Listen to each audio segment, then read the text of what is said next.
You're listening to the Touch 'em Up podcast. I'm your host, Double M, and on today's episode, we have UFC Nashville, Lewis versus Teixeira, preview, predictions, and breakdown. In the main event, you have a heavyweight battle between the UFC's newest KO artist in the heavyweight division in Teixeira, coming off the Dana White Tuesday Night Contender Series and coming into the UFC with a KO victory over Justin Tafa, taking on Derek the Black Beast Lewis, the man who has the most knockouts in UFC history. And also, one thing you can guarantee is that somebody will be hitting the deck and hitting the deck early. So without any further ado, let's get this started and step into the ring.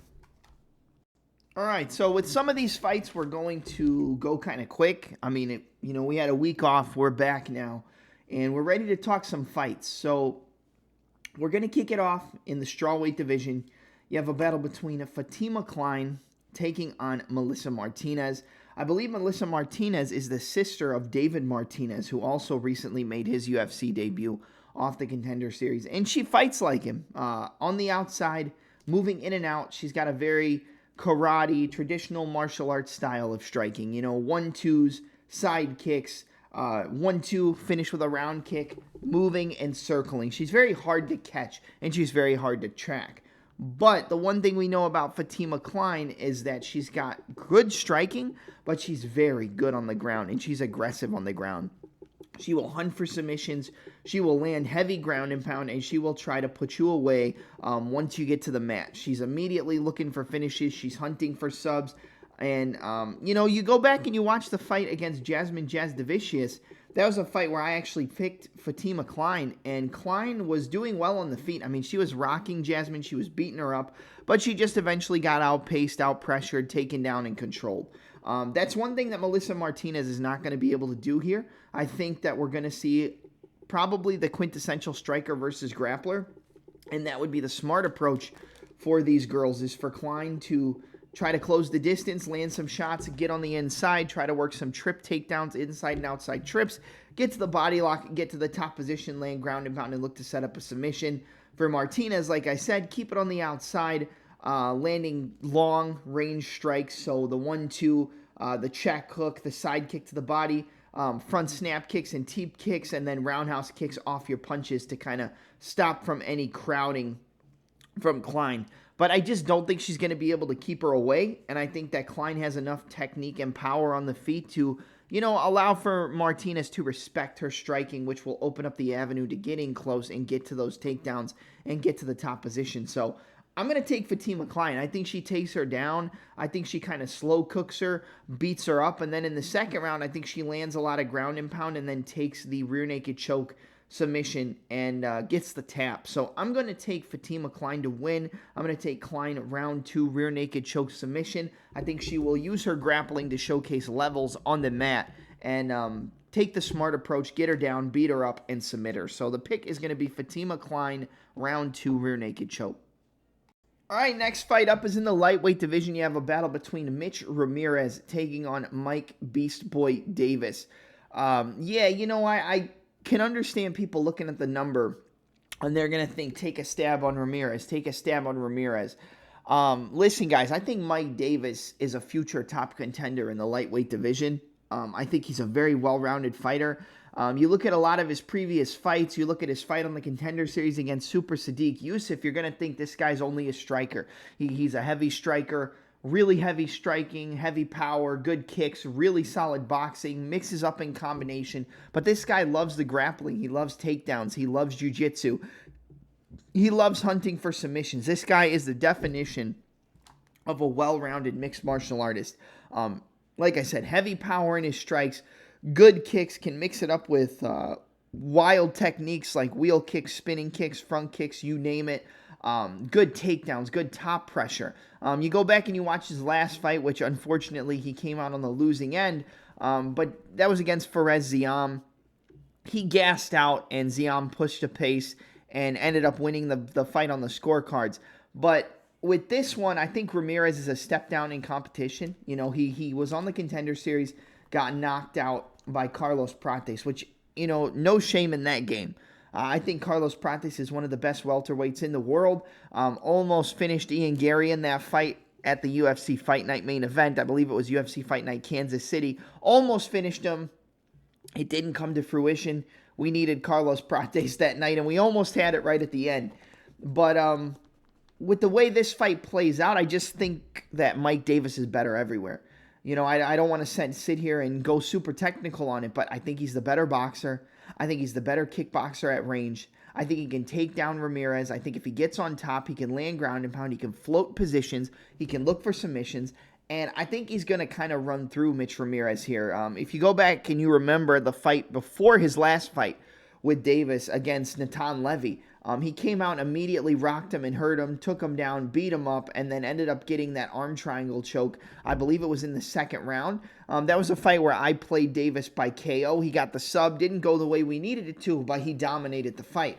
And in this one, I kind of see a similar situation where I would even rank Natan Levy at a higher level than Mitch Ramirez. But with guys coming off the contender, guys who haven't really got their shot in the UFC, you never know. They could always come in and showcase something that maybe you didn't see on tape. Maybe you didn't see that they had a good left hook, and then in this fight, he comes in and boom, cracks Davis, and it makes him respect him. You never know. I mean, especially with guys who had their shot on the contender and they come back. Usually they come back like a reformed fighter. But I see this fight basically as being a fight to get Mike Davis back on track, to get Beast Boy a win. And I think Davis is going to come out here, and I think he's going to finish Mitch Ramirez. I think he's going to land some good shots on the feet. I think he's going to rock Mitch Ramirez, and I think he's going to get a knockout. But it wouldn't surprise me one bit if he got a submission. But I think he's going to crack him with a big right hand. I think he's going to hurt him, drop him, jump on him, and finish him off with ground and pound. Give me Mike Beast Boy Davis to win round 2. Ground and pound TKO over Mitch Ramirez. I could see him doing it in round 1, but I think he does it in round 2, and I think this is a good showcase bout for Davis to get back on track. All right, next fight up, you got a battle in the heavyweight division between Kennedy and Nchezechukwu taking on Valter Walker. This is striker versus grappler. It wouldn't surprise me if Walker rocked Kennedy and knocked him out. It wouldn't surprise me if Kennedy rocked Valter Walker and then on a takedown attempt, he locked up a ninja choke and submitted him.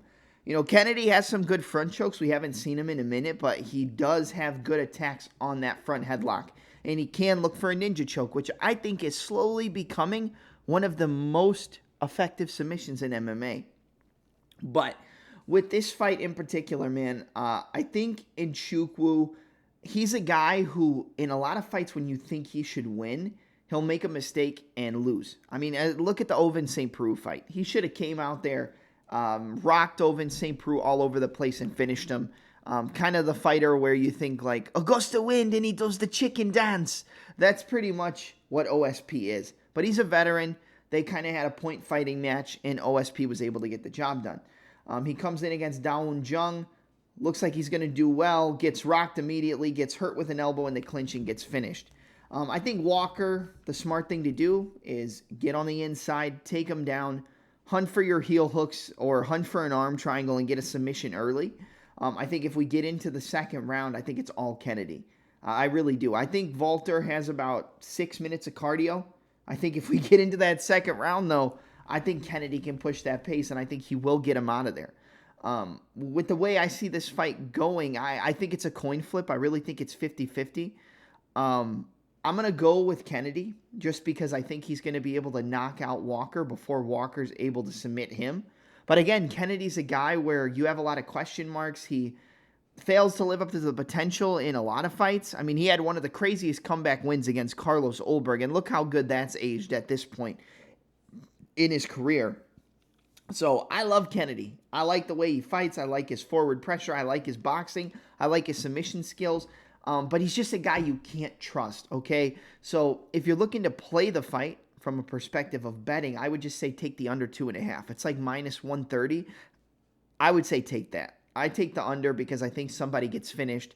But from a pick perspective, I'm going to go with the guy who I think can get it done in the submissions and can get it done on the feet, and that's Kennedy and Nchezechukwu. So give me the African Savage. Give me Kennedy and Nchezechukwu to rock Valter Walker all over the place and finish him in round 2. I'm going to go Kennedy and Nchezechukwu round 2 TKO over Valter Walker. But like I said, I wouldn't be surprised if he rocked Walker and subbed him with that ninja choke. So look out for that. I think there's a possibility that Kennedy gets a submission in this fight, and people might be surprised. But I'm going to take round 2 TKO for Kennedy, the African Savage Nchezechukwu. I think he finishes Valter Walker because there's just levels on the feet, and every fight starts on the feet. All right, up next, you got a battle in the women's flyweight division between Lauren Murphy taking on Eduarda Moura. Now, I got a bone to pick with Eduarda Moura.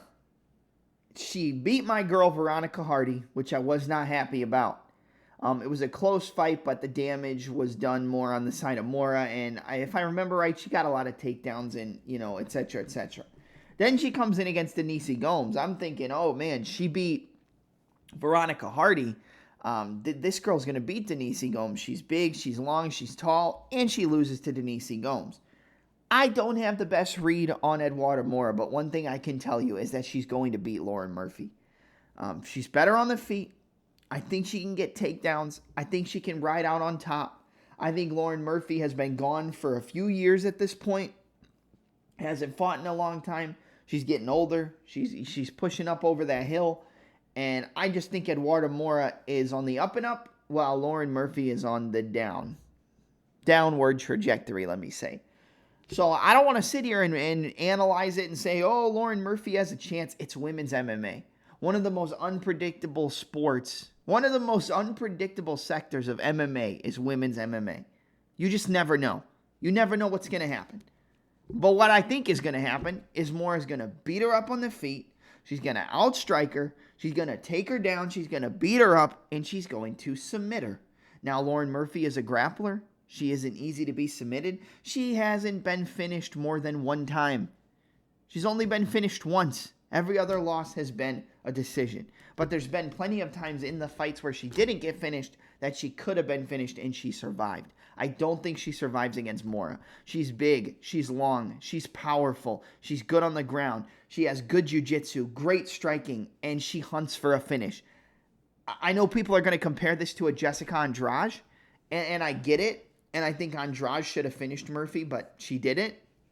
But I think Moura is just so much bigger and stronger that she's going to be able to find a finish. Whether it's on the ground, getting into the top position and locking up an arm triangle or a rear naked choke, or just beating her up on the feet, landing a big body shot and hurting her, or rocking her up against the fence and teeing off in the clinch with knees and elbows. I think she's just going to use her size to implement that power and just bully Lauren Murphy, who, like I said, again, has been off for a long time, has had a long layoff.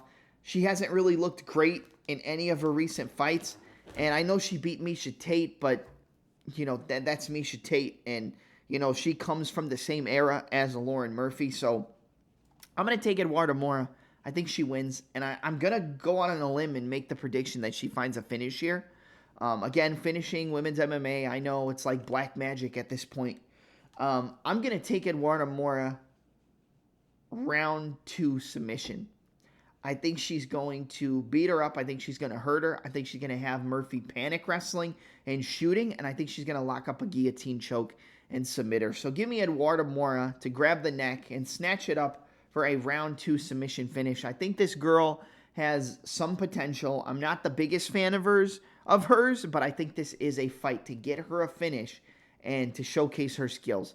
And I think that's what's going to happen. Like, I would compare Eduarda Moura and Lauren Murphy to, like, Mike Davis, Mitch Ramirez. I think these are fights tailor-made to make the fighter that they want to push look good, and I think that's what they're going to do here. So give me Eduarda Moura round 2 guillotine choke submission. I think she gets Lauren Murphy out of there, and we probably see Murphy retire after this fight.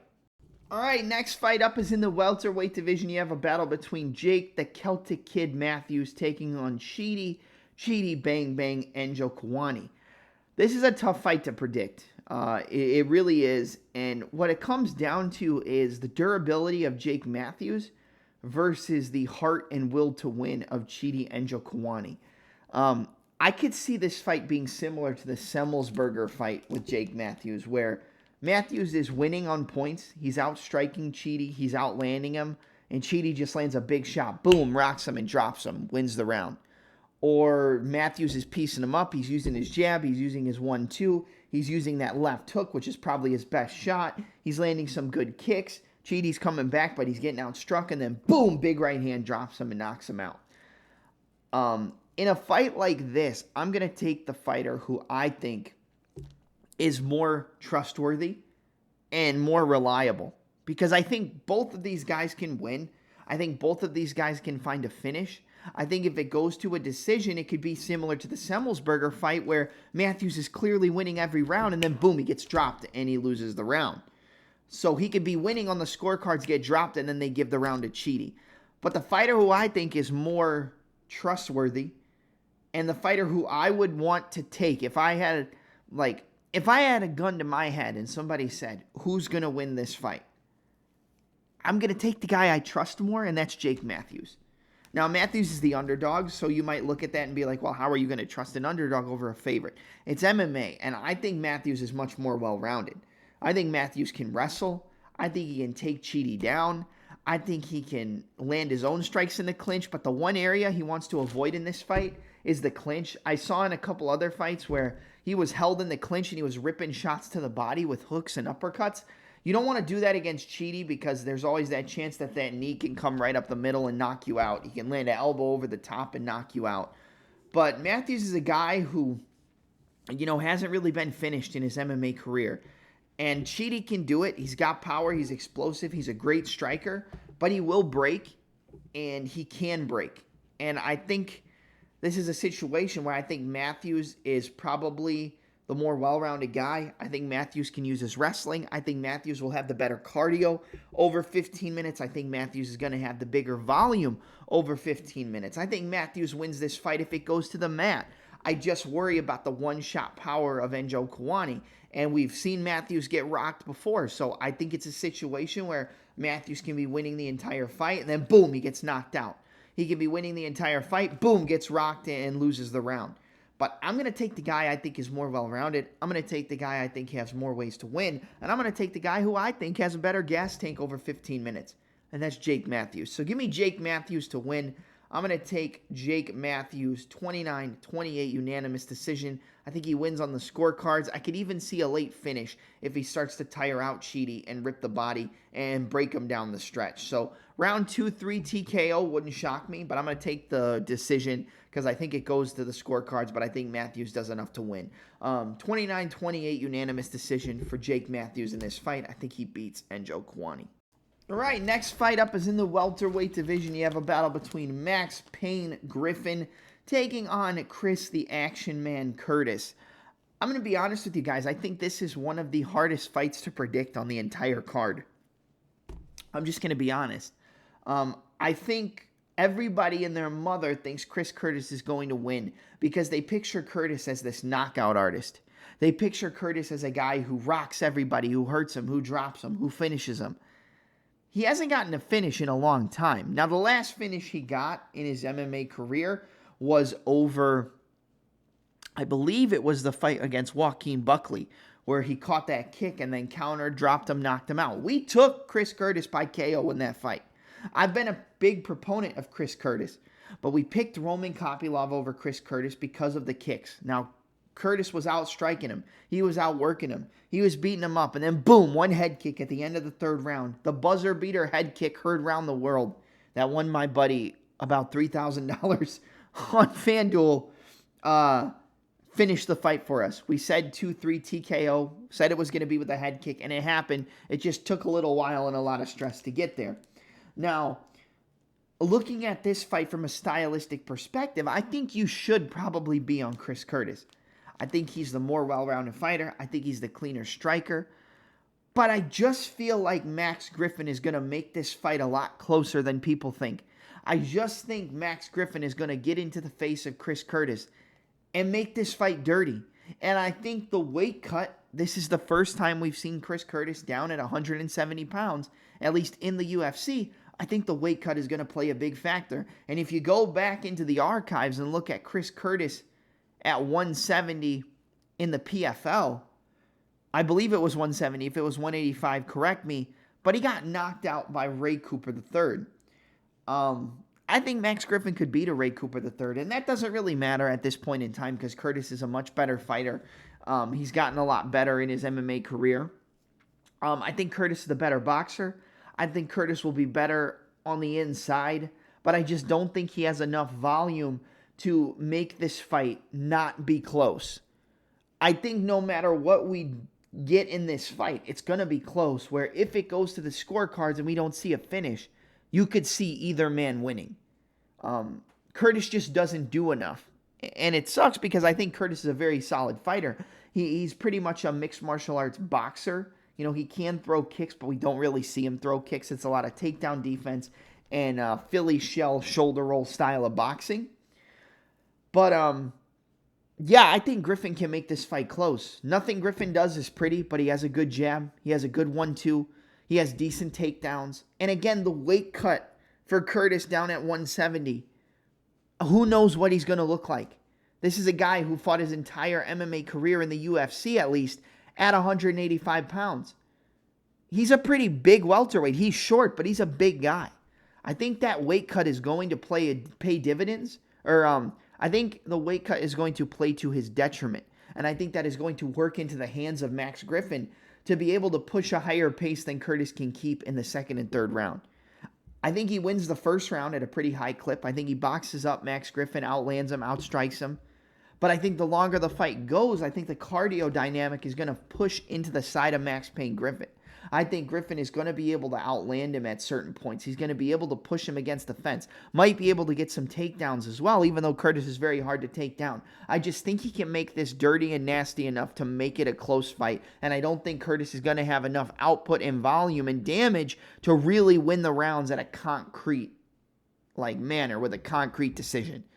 So I'm going to go Max Griffin. I'm going to take the underdog. Give me the plus 260. Give me Max Payne Griffin to win 29-28 split decision. I think he wins on the scorecards 2-1. I think the fight's going to be close, and I just think they're going to take Griffin. I think Griffin's going to do enough to get the job done. So Max Payne Griffin, 29-28 split decision as a big underdog over Chris Curtis. All right, up next we have a light heavyweight bout between Junior Tafa taking on Tokkos, former heavyweight in Tafa. Saw recent pictures. He's very shredded, a lot smaller, a lot leaner. He just has an issue with the grappling. Tokkos is probably going to take him down, probably going to beat him up, and maybe get a submission. You know, if he takes him down and takes him down consistently, he probably beats him up on the ground. But if Junior Tafa hasn't worked on his takedown defense at this point, then he should have never been in the UFC. You know guys are going to take you down. You know guys are going to want to get in on your hips and take you down, especially when you have a lot of power. That's what guys are going to want to do. So, in this fight, again, striker versus grappler. Kind of how I see it. If Tokkos gets the takedowns, gets to the top, beats him up, okay, Tokkos wins. If it stays on the feet for even one round, I think Junior Tafa knocks out Tokkos. Now, Tokkos also made the fight with Navajo Sterling a lot closer than we thought it was going to be. He survived, which was a feather in his cap. But Navajo Sterling is, I don't think he is what we thought he was coming off the Contender Series. Now, I don't think Junior Tafa is going to be a world champion. I don't think Junior Tafa is even a great mixed martial artist. I think he's a power puncher who has a lot of power and is facing a guy who's been KO'd before. So, I'm going to go out on a limb and say Tafa finds the KO in the first round. If he doesn't, he probably gets taken down, probably gets out-wrestled, and Tokkos probably wins either with a submission or a ground and pound finish.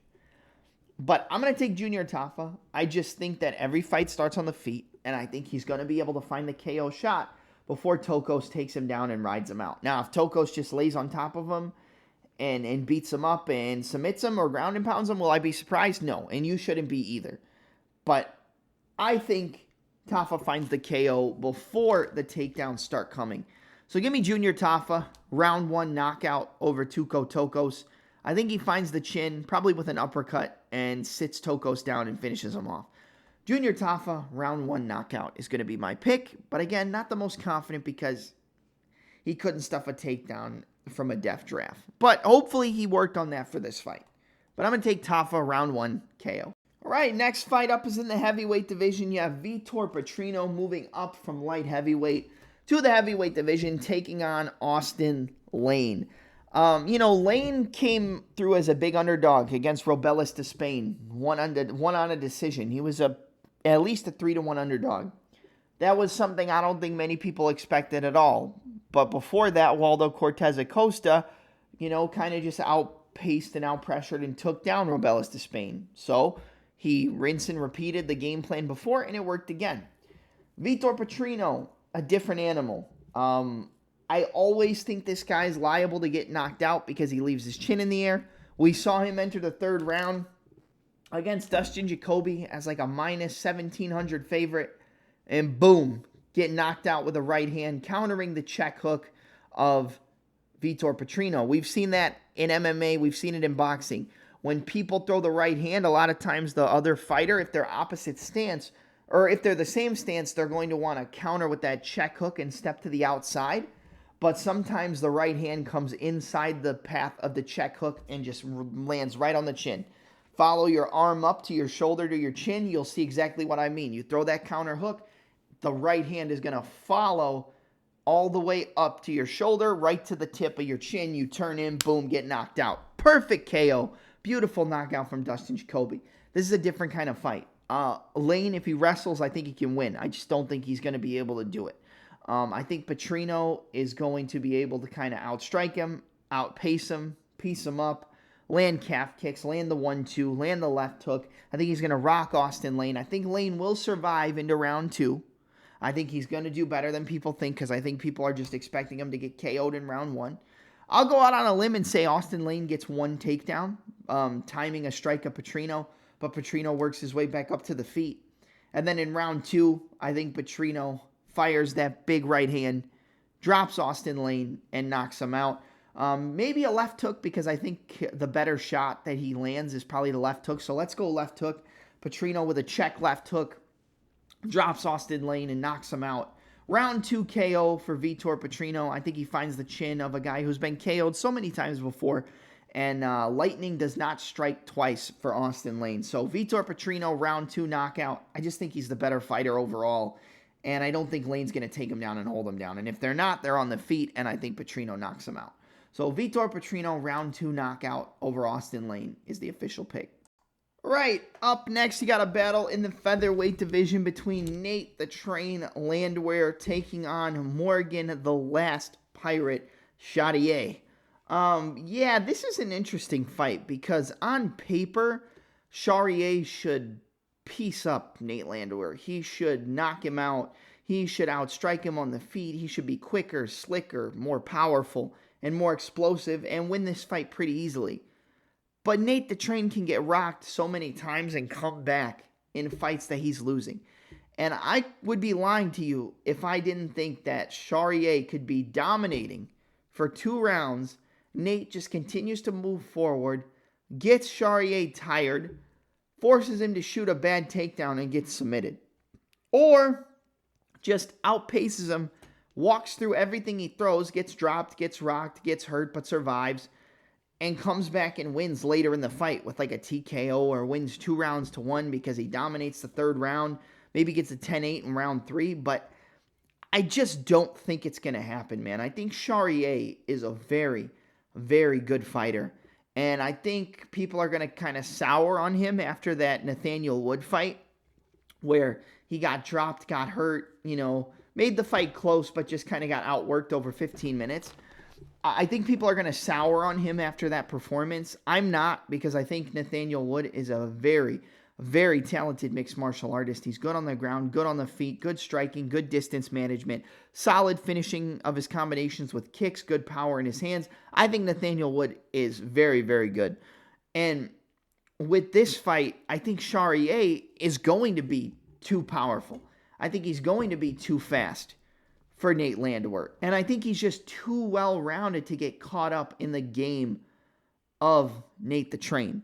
But would it shock me if Landwehr won this fight? No. Like I said, I think late in the fight is where Nate could shine. Late Nate could beat a Pirate in this fight, okay? Early on, I think he'll be competitive, but I think it's going to be Charriere. 1-2s, good body kicks, straights down the middle. And I actually think that the body work of Charriere is what could lead him to getting a finish in this fight. Because you think like, oh, he's been rocked, he's been hurt, he's been dropped multiple times. If you rock that body in the right spot, if you land that teep kick to the body, if you land a good switch kick to the body and it hits the liver, it doesn't matter how good you are, like your body shuts down, it shuts down. And I'm going to go with the fact that Charriere finds a TKO here. Would I be mad at you if you wanted to take a stab on Nate late round props because he might be able to just weather the storm and come through? No, because I think that's how he wins. I think he has to weather a storm early. And once it gets to like 8 or 9 minutes, that's where Nate can take over if Charriere gets tired. But I think Charriere has decent cardio. I think he's well-rounded. He's got good scrambles, good wrestling, good submissions of his own. He's got great striking, good mixing up of his combinations, and he's very fast.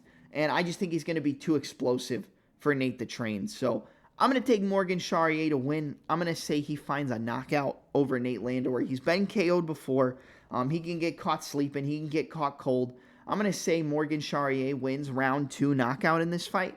I think he finds a big shot as Nate's kind of circling away. Boom! Lands on his chin and finishes him off. Give me Morgan, the last Pirate, Charriere to win round 2 knockout over Nate Landwehr. All right, next up is a battle in the featherweight division. You have a fight between Kelvin Kattar taking on the Mean Machine, Steve Garcia, who's currently on, I believe, a 5-fight win streak with all of the wins coming by way of finish. I love this fight. I think this is a really good fight on paper, and I think it's going to play out like a really good fight. Kelvin is a guy who has decent takedown defense, and I know people are going to say, oh, well, he got taken down by Aljamain and got controlled and got held down, and yeah, but that's Aljamain Sterling. I don't see Garcia being able to have prolonged takedown success in this fight. We've seen Kelvin get taken down plenty of times before, but we've also seen in other fights that he's able to showcase pretty good takedown defense as well. And I think for the most part, this fight's going to play out on the feet. I know a lot of people are expecting takedowns and wrestling and top pressure from Steve Garcia. But honestly, I think this plays out primarily as a kickboxing match. And I think Garcia is going to do the same thing he always does. He's going to come forward. He's going to try to land the right hand. He's going to try to land big elbows, try to get into the clinch, elbows, knees up the middle, and just make it dirty. Make Kelvin Kattar uncomfortable. Because that's what you have to do in order to beat a guy like Kelvin. You have to get in his face, get on the pressure, get in the pace, push him back, beat him up, take him down, control him against the fence, and make him uncomfortable. I just kind of think it's going to be easier said than done for Garcia here. You're riding the momentum of a Steve Garcia. You're riding the momentum of a guy who, has been finishing everybody. He's been coming in, landing big shots, rocking everybody, hurting everybody. Against Kyle Nelson, he rocked him, got on top of him, beat him up against the fence, elbows and punches and knees. But we're talking about a guy in Kelvin Kattar who's never been knocked down in his UFC career. Has he been rocked? Sure. Has he been beat up? Yeah, just go back and watch the Max Holloway fight. But Kattar's a guy who has never been knocked down. And I think the takedowns are going to be harder for Garcia to get than people are expecting. And I honestly think, if you go back and you look at the last time Steve Garcia got finished, it was against a guy named Maheshata. And Maheshata was able to time a big right hand as Garcia stepped in, slipped to the outside and landed a big right hand.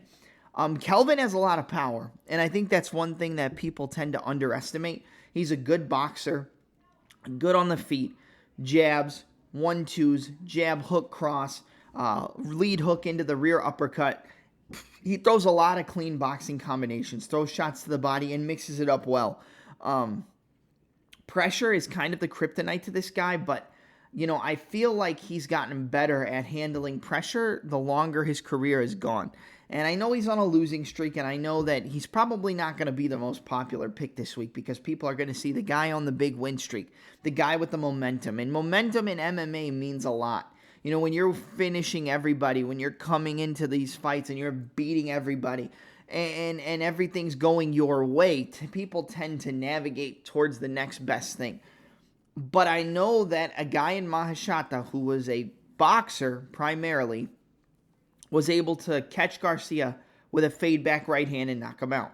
If anybody else is going to be able to land a similar combination, a fade back right hand, a pull back uppercut, a right hand over the top and knock their opponent out, I think it's a guy like Calvin Kattar. Is he getting older? Yes. Has he had knee injuries? Yes. But is he still a solid competitor? Yes. I think he could have won that fight against Youssef Zalal. I honestly think he did enough to get that decision. Some people may disagree with me, but Zalal was just running away, using the jab, circling, moving, and not doing too much. And, Kelvin's always had issues with low kicks. We don't really see Garcia throw heavy low kicks. He's more of a boxer than a kickboxer on the feet, and that's going to play into the game of Calvin Kattar. Now, do I think he can't get rocked? Of course he can be rocked. Do I think that Garcia can land a big shot and hurt him? Yeah, but I honestly see in my head a similar finish to the Mahashate fight. And maybe you can call me a square, call me whatever you want, but I think Kelvin's distance management, range control, counters off the back foot, slip counters, pull counters, I think they're good enough to hurt a guy like Steve Garcia. And even in fights where he's winning and he's pushing forward and he's landing big shots, he's still getting hit along the way. He's still getting rocked. He's still getting hurt, but he's pushing forward and he has enough power to hurt the opponent. I think Kelvin is durable enough to where he's going to be very hard to put away. And I think that's going to play into the hands of Kattar over 15 minutes. And I think Kattar's going to start to land his combinations. He's going to start to land the shots on Steve Garcia. He's going to start to rip the body. He's going to start to land the left hook up top. The right hand's going to be there for him. I think the uppercuts are going to be there because I do think Garcia will try to shoot takedowns. But at the end of the day, man, I'm going to go with Calvin Kattar. I'm going to go with the underdog here. I think Calvin Kattar can land that big right hand as Garcia crashes the distance, or land a big uppercut as Garcia tries to close the distance and change levels. And I think he lands a big right hand and knocks out Steve Garcia. I think this is a good fight for Kelvin. It's a tough fight. It's a hard matchup. He's a pressure fighter. He comes forward. He has power. But I think that's going to kind of play into the game of Kattar with that back foot, counter off the back foot, pressure boxing, good jab. And I think Garcia is going to walk into that right hand and get sat down and get finished. So I'm going to take Calvin Kattar. I'm going to take the underdog. Give me Kattar to get back on track here with a round 1 knockout. Is that the most popular pick? No. But I think Garcia is going to wade into the fire, and when he walks into that fire, I think Kattar's going to put the fire out. So give me Calvin Kattar, round 1 knockout, landing that big counter right hand and sitting down the Mean Machine to end his win streak. Calvin Kattar, round 1 knockout over Steve Garcia. All right, now we're at the co-main event of the evening in the welterweight division. You have a battle between Stephen Wonderboy Thompson taking on Gabriel Bonfim. 17-1 for Bonfim, 17-9, I believe, for Stephen Wonderboy Thompson. So this is a weird fight for me.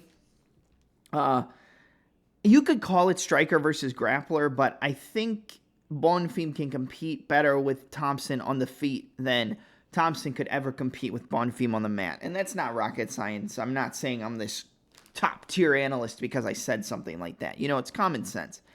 But in this one, I think Bonfim can kind of put the pressure on Thompson, but he's going to have to walk through a lot of damage. And that's the one thing I'm a little worried about if I'm on the side of Bonfim. We saw him kind of slow down, get outpaced, get outworked, and get TKO'd in his only pro loss against Nicholas Dalby. And in this one, I think Thompson has good counter-striking. He can draw Bonfim in and land a big left hand. He can draw him in, land a big right hand over the top. He can land those side kicks to the body, but I think he's going to have to be careful with the way he throws his kicks. Because if I'm in Bonfim's corner, I'm walking forward, I'm using my jab, I'm pressuring, I'm slipping my head off the center line, I'm timing one of his kicks, and I'm shooting on the kick. I'm catching and I'm shooting. And I'm taking him down and I'm beating him up and I'm looking for a submission. I mean, that's the game plan I think you have to have if you're on the side of Gabriel Bonfim. If you're Thompson, you want to use your jab, you want to use your long side kicks, you want to use your 1-2 head kick, 1-2 body kick, and just kind of pick them apart and have them walk into a big shot or rock him and hurt him. I think Thompson can knock out Bonfim. I think that that's definitely something that could happen in this fight because I don't necessarily see Bonfim as being the most durable guy, but I think he could walk into a big right hand or a big counter and get sat down by Wonderboy. But I think Bonfim is a smart guy. I think he's going to know where the weaknesses lie with Stephen Thompson, and I think we're going to see him use his striking at first to kind of make Wonderboy comfortable, and then he's going to time one of those side kicks, grab his body lock, take him down, and work from the top position. I think Bonfim's going to catch one of those kicks, crowd him, take him down, get on top, take his back, and get a rear naked choke. I could even see him getting a takedown and allowing for Wonderboy to stand back up so that he could jump and lock up a guillotine. You saw that against Trevin Giles. He shot a takedown, boom, immediately grabbed the guillotine and submitted him. I think Gabriel Bonfim winning this fight by submission is more likely than Wonderboy winning by knockout or by decision. So at the end of the day, I have to go with not what I want to happen, but what I think is going to happen. And I think Bonfim is going to finish Wonderboy. I like Stephen Thompson. I think he still can compete. I think he's fast. I think he's a fast twitch, muscle kind of guy. Good step back counters, good pull counters, good finishing of the combinations with kicks, great side kicks. 1-2 head kicks are nice. But I think, like I said, I think Bonfim's going to know what to do. And we know that there's a hole in the grappling of Stephen Thompson. He has decent takedown defense, but once he gets to the floor, he has a real problem in working his way back up. The initial takedowns are hard, but once he gets you down, or once he gets on his back, that's where he kind of doesn't have the best defense and ability to get up once he's already hit the floor. So I think Bonfim's going to maybe get touched up a little bit in the first 2 minutes. And then I think Bonfim is going to get a takedown by timing one of his kicks, probably a roundhouse kick, catching it, taking him down. Wonderboy's going to try to work back up. You'll see Bonfim take his back, beat him up with some ground and pound. I think if we get to round 2, I think in round 2, Bonfim walks forward. He's a little bit more confident. Wonderboy tries to land some counters, throws a kick again, gets the kick caught, gets taken down, gets beat up, and gets submitted with a rear naked choke. I am going to go with Gabriel Bonfim to win this fight via round 2 rear naked choke submission. I think he finds the submission against Wonderboy. We've seen Wonderboy get submitted. We saw him get submitted by Shavkat Rakhmonov. He's not a guy who gets submitted very often, but I think if anybody can do it, it's a guy with the jiu-jitsu skills and grappling of a Gabriel Bonfim. I think he's going to be somewhat competitive on the feet, but I do think Wonderboy wins the striking match. I think he lands more volume. He might be able to knock out Bonfim, but I think eventually Bonfim's going to get the timing, catch those kicks, take him down, beat him up, grab his neck, and get a submission. So give me Gabriel Bonfim to win this fight, to win the co-main event via a second-round rear naked choke submission. I could see a guillotine choke as well if Wonderboy tries to work his way back up and goes on all fours to stand back up and gets choked. But I'm going to go with the rear naked choke. Round 2 rear naked choke submission for Gabriel Bonfim in this fight. All right, we're finally at the main event of the evening in the heavyweight division between Derek the Black Beast Lewis taking on Taliesin Teixeira. Honestly, guys, I'm not going to spend a whole lot of time on this fight, and I'm going to go with Taliesin Teixeira. I think that he is just the younger, fresher, new, shiny new toy on the block. And usually, the shiny new toy for the UFC, it doesn't always work out. And if anybody's going to spoil the party, it's probably the guy with the most knockouts in UFC history, and Derek Lewis. And the one thing about Teixeira is the guy does get hit.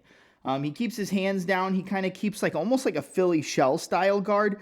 He'll pull, slip, roll, catch the shots on his shoulders. You don't want to do that against Derek Lewis because Lewis only needs one shot to put you on Queer Street. It can be a flying knee. It can be a head kick. It can be a big right hand. Usually it's the big right hand or a big right uppercut. But we know that we're not going to really expect any takedowns from Teixeira. Teixeira's tall, long, rangy for the division. He's good from the outside. He's also very good on the inside. And I think that's honestly where he makes Derek Lewis just fold. And I think he finishes him in round 1. I know people are going to love Derek Lewis and, oh man, everybody loves the Black Beast and he's going to come back and get a KO. I mean, Derek Lewis hasn't been the same for a really long time, and it just seems like his heart isn't really in the game. And so even when he looks in shape going into fights, he's still, like, you can hurt him one time. And, like, yeah, I know he came back in the Volkov fight and got rocked a bunch of times and then came back and finished it late. And everybody loves that performance. The quintessential, my balls was hot. Everybody likes that, right? But Teixeira is new. He's long. He's tall. And, yeah, he does get hit. So, if Teixeira gets hit with a big overhand right, then I think he could definitely get knocked out. And Lewis, again, being the fighter with the most knockouts in UFC history, wouldn't shock me. But it kind of would shock me here because I feel like Taliesin has all the advantages. The long reach, the range, the distance control, the evasive movement, the solid footwork. Lewis just doesn't really have any footwork to begin with. He just kind of plods forward and waits to land a big shot. And I think he could pull back and counter. I think the pull counters are good from Teixeira. The 1-2 down the middle, the elbows in the clinch, the knees in the clinch. I think he can hurt Derek Lewis to the body. We've seen him be hurt to the body. And I don't think he's going to fall for the tricks of like, oh, I'm hurt to the body, and then he lets the opponent rush in and throws a big right hand. I don't think Teixeira is going to fall for that. So it's always live that Lewis is live for a KO. But I got to go with Taliesin Teixeira, man. I think he's just going to do exactly what people expect him to do, and I think he's going to walk into range. I think he's going to maybe get hit with one shot, but it's not going to knock him out. And he's going to walk into the clinch. He's going to land elbows and knees to the body. And I think he's going to rock Derek Lewis in the clinch, hurt him against the fence, and finish him off in round 1. So I'm going to go Taliesin Teixeira, round 1 KO. It wouldn't shock me if it's in round 2. I don't expect it to be past that. But, yeah, I think he just does what we're kind of expecting. And he's going to use his long, tall reach and range and keep him in the clinch, knees, elbows, jabs on the outside. Maybe chop the leg a couple times and then inside the clinch land a big elbow, a big knee to the body, drop Derek Lewis and finish him off. So my official pick for the UFC Nashville main event is Taliesin Teixeira, round 1 knockout against Derek the Black Beast Lewis. All right, that's it for my UFC Fight Night Nashville preview, predictions, and breakdown. Don't forget to like, comment, subscribe, and smash the notification bell with your favorite striking combination to make sure you keep up with all future uploads from the Touch 'Em Up podcast. I'm your host, Double M, and I'm out. Let's make some money at UFC Fight Night Nashville.